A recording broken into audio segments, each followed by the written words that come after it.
टंटिया भील की। वो नाम जो आज भी मध्य भारत के घने जंगलों में, सतपुड़ा की पहाड़ियों में, निमाड़ के गांवों में किसी पुराने लोकगीत की तरह गूंजता है।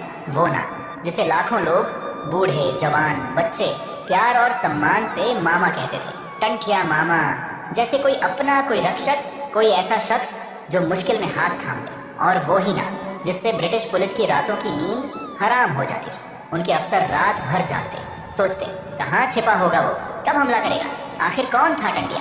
एक साधारण डाकू जो लूटपाट करता था, या एक क्रांतिकारी जो अपने लोगों की आज़ादी के लिए लड़ता था? एक अपराधी जैसा अंग्रेज उसे बताते थे, या अपने समुदाय का रक्षक जो जुल्म के खिलाफ खड़ा हो गया?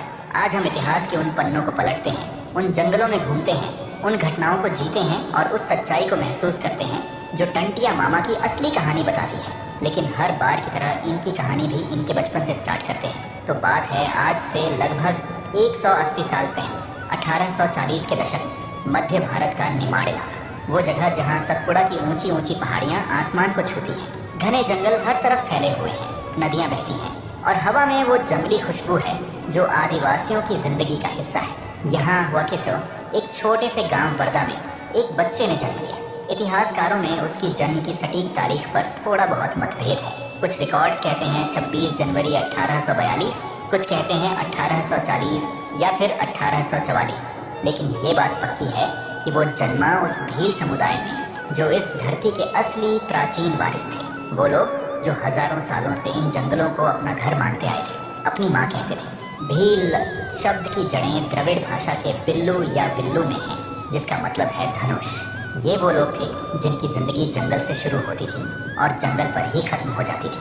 तीरंदाजी उनके खून में थी, जैसे कोई जन्मजात हुनर। एक भील बच्चा जैसे टंटिया छोटी उम्र में ही धनुष थाम लेता है। उसके पिता उसे सिखाते, बेटा ये धनुष तुम्हारा साथी है, जंगल में शिकार करो लेकिन कभी बेवजह मत मारो, प्रकृति हमारी माँ है।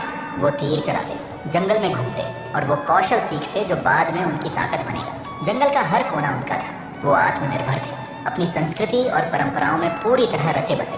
उनकी अपनी एक समृद्ध अनूठी संस्कृति थी जो सदियों से चली आ रही थी। घूमर नृत्य जो उनके समाज में नारीत्व का प्रतीक था। कल्पना करो, शाम के समय गांव में औरतें घूमर नाचती रंग बिरंगे कपड़ों में, और वो ताल जो दिल को छूती। या फिर पिथौरा चित्रकला, वो दीवारों पर बनाई जाने वाली पेंटिंग्स जो उनके जीवन, उनकी मान्यताओं, उनके देवताओं को रंगों से बयां करती थी। देखो, ये चित्र हमारे पूर्वजों की कहानी है। कोई बूढ़ा भील बच्चे को बताता। उनकी अपनी सामाजिक व्यवस्था थी, ग्रामदेव, कुलदेव और दूसरे देवी देवता जिन्हें वो पूजते थे। जीने का अपना एक स्वाभिमानी तरीका। वो सिर्फ शिकारी या किसान नहीं थे, वो योद्धा थे। इतिहास गवाह है, जब मेवाड़ के महाराणा प्रताप मुगलों से लोहा ले रहे थे तो यही भील योद्धा उनकी सेना की रीढ़ बने थे। वो जंगलों से निकलकर लड़ते, दुश्मन को छका देते। हम भील हैं, हमारी ताकत जंगल है, वो कहते। लेकिन अब टंटिया के जन्म के समय उनके आसमान पर एक नया काला साया मंडरा रहा था।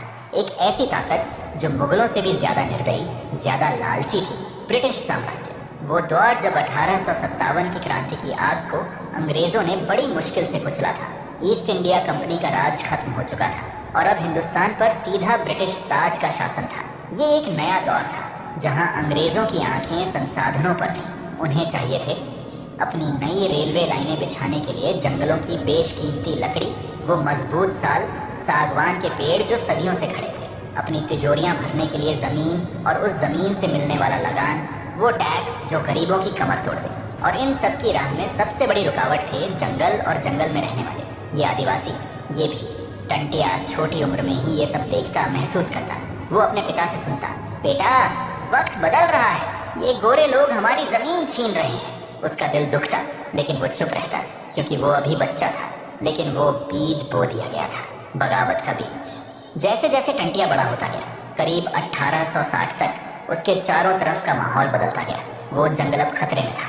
वो देखता उसके चाचा पड़ोसी कैसे अंग्रेजों के कानूनों से जूझ रहे थे। उसके लोगों पर अंग्रेजों का शिकंजा कसता जा रहा था। ये हमला सिर्फ बंदूकों और तोपों से नहीं हो रहा था। नहीं, अंग्रेज इतने चालाक थे कि ये हमला हो रहा था कानूनों से, नीतियों से और धोखे से। ये एक 3 तरफा घातक हमला था जो भीलों के पूरे अस्तित्व को ही खतरे में डाल देता था। टंटिया अब जवान हो रहा है, अपनी आंखों से देखता है कैसे उसके समुदाय को तोड़ा जा रहा है। उसका दिल जलता है, लेकिन वो अभी इंतजार करता है। पहला हमला हुआ जंगल पर, जो भीलों की जिंदगी का आधार था। उनकी सांस था।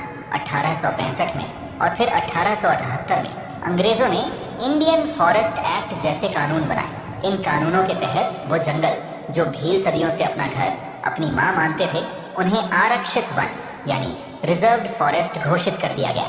अभी क्या, जंगल में जाना, अपने मवेशियों को चराना, सूखी लकड़ी काटना जो उनके लिए रोटी का इंतजाम था, शिकार करना या कंद मूल फल इकट्ठा करना, सब कुछ जुर्म बन गया। एक झटके में भीलों को उनके ही घर में घुसपैठिए और चोर बना दिया गया। सोचो, एक भील परिवार की वो शाम